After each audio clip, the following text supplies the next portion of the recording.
Is your 2018 Kia Sportage key fob not working? Don't panic. Most issues stem from three common problems: a dead battery, a lost connection requiring a resync, or less commonly, a faulty receiver. We will address each one and hopefully resolve the issues.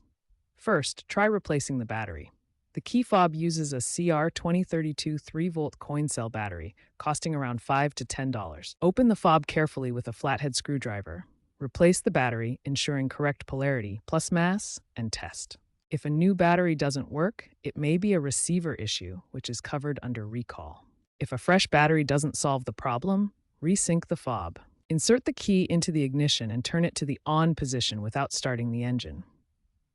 Press and hold the lock and unlock buttons simultaneously for 5 to 10 seconds until the horn chirps. Repeat this for all your fobs.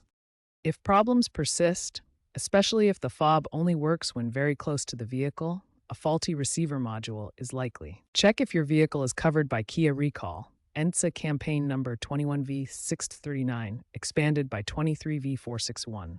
If so, Kia will replace the module, part number 95440-200, for free at an authorized dealer. If not under recall, receiver replacement can cost $50 to $300.